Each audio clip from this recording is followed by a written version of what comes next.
Christian, this Shaq, I owe you an apology. I wasn't really familiar with your game and how you travel. Man, you're a casual. And played out. So the Los Angeles Lakers finally did mess up this offseason and acquired some good pieces to help aid them in a championship run. Trust and believe, LeBron is for sure a good player and can bring a ton of value to the court, but at this age, it's simply too much for LeBron to carry the full load, so it's more than important to surround him with guys who can make the game easier and produce positive results on both ends of the floor. We could say the same thing for street clothes AD, but instead of it being an age factor, Davis's health has been a reoccurring problem throughout his whole career, and honestly, can we even predict for him to have a full healthy season? Not really, so all we can do is just hope. Usually we would see the Lakers pick up experienced players that tend to be higher in age, but the switch up is immaculate, as they are adding in players who will actually function well within the system rather than just a whole bunch of names slapped onto a roster. Jackson Hayes, Cam Reddish, and Christian Wood lean on the more younger side of the signings.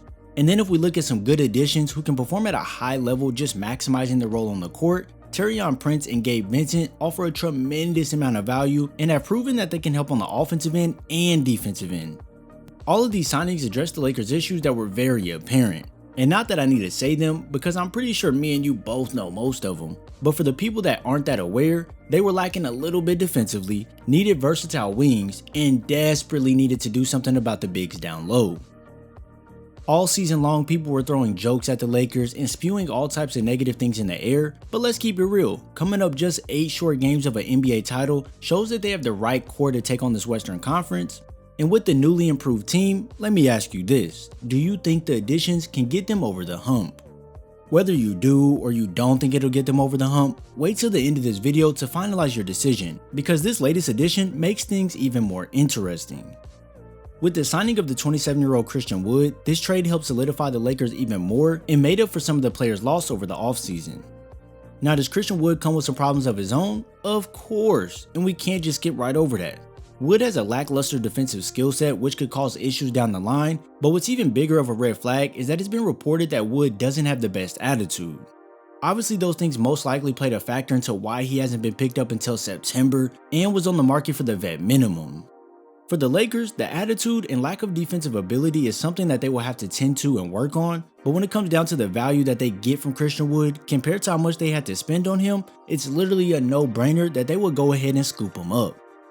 Now look, being so versatile like Wood is, he can adapt to any role you need him to play in, and with this Lakers team, he can be used in so many plug-and-play situations, just unlocking the whole entire offense.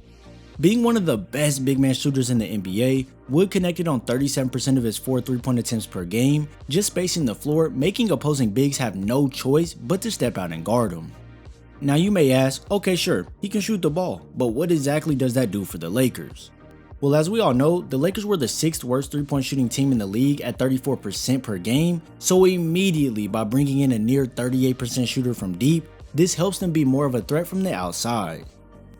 I already know there's going to be those Laker fans that don't want to admit some of their struggles, but let's keep it 100. The Lakers lost once they got deeper in the playoffs, 1 because the Nuggets were more polished and had better team chemistry, but 2, they literally couldn't shoot the ball from deep in the most important times. In the series versus the Nuggets, the Lakers only converted 35% of their deep balls, while the Nuggets knocked down 40% of theirs. Obviously right there you can see the large gap between the two, and during the entire postseason, the Lakers only had a conversion rate of 33%. So with all these numbers, you get to see how the Lakers measured up when it came to deep range shooting, and now with Wood, it should help out that area tremendously. When we talk about pick and rolls, there's also another option which we call the pick and pop, and that right there will be a key play for the Lakers with Wood joining the roster. There's those times where we see Wood lazily setting the screen when called to do so, but when you put him in these situations, the defense either has to let the ball handler get a great look at the basket to go potentially score, or they leave Wood out on that 3-point line with a very clear sight to let it fly from beyond the arc. With the bulk of Wood's 3-point attempts coming off the catch, on 3 per game, Wood drained nearly 42% of these, which further shows it's not just the eye test we're talking about, but the stats actually back it up as well. This 3-point shooting is going to get the Lakers the floor spacing that is much needed, because at times we would see the opposing team just pack the paint daring them to shoot, but now they will definitely have to think twice about that. Not only can C. Wood give the defense problems from the outside, but like I stated earlier, his game is so versatile that he isn't just limited to shooting from the perimeter and stationary pick and pop actions. Some of you might just kill me for what I'm about to say, but hey, stay with me for a second. If you look at him play, he has the potential, or he is, just like a mini AD. Wood can put the ball on the deck to create a look for himself with his just sturdy enough handle, and whether it's him getting all the way to the rim to score inside, or if it's him getting to his spot on the floor to knock down the jumper, Wood has all this in his bag, which makes him that much more difficult to guard. Over his NBA career, Wood has converted on just about 59% of his 2-point field goal attempts, which shows you his inside game isn't all that weak. Playing on many teams, Wood has had to figure out how to work himself within the offense most of the time, but the place where he was utilized the best, and please take this with a grain of salt, but it was during his stint with the Dallas Mavericks. That Luka and Wood pick and roll game was a thing of beauty, but boy oh boy was it criminal the way they utilized Wood in totality.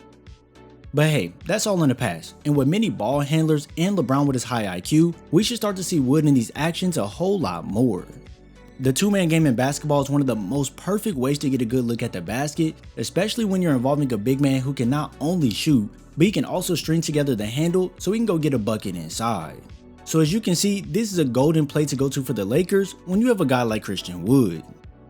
Being in the 20th percentile when it comes to pick and rolls in the league, the Lakers ranked in at 16th when it came to pick and roll frequency, but you and I both know if they want to get higher quality shots and maximize their potential, this frequency needs to get up to about 20%, and then and only then will we start to see a noticeable change. Now with all of these positive things said about Wood, his game can honestly look and seem like it's well polished. But like everyone, we all have our struggles, and a big one for Christian Wood is his defense. Whether it's him showing no effort, not being able to slide his feet quick enough, being out of position, or just getting bullied in that paint, it doesn't matter what it is. Pick whichever one you like the most, and voila, that's where he tends to struggle. For this sole reason alone, Christian Wood will most likely come off the bench. Yes, you heard me correctly, Wood will come off the bench. Before you start making a face and questioning why, let me explain. With his lack of defensive structure, it makes it hard to want to trust him in that starting lineup, but with his offensive firepower, it makes him for being a great spark off the bench with the second unit. Now can all of this change up and Wood be inserted in that starting lineup? Of course. But it's not going to be an easy task, as Wood is going to have to step up the defensive intensity and show that he belongs in the starting lineup with the value he provides. The Lakers in the past offseason have completely failed to put the right set of pieces together, but as we approach the start of the NBA season, it looks like they finally got things right. If you enjoyed this video, be sure to drop a like before heading over to watch this full team of the Lakers analysis. I thank you all for your support, and I'll see you in the next video.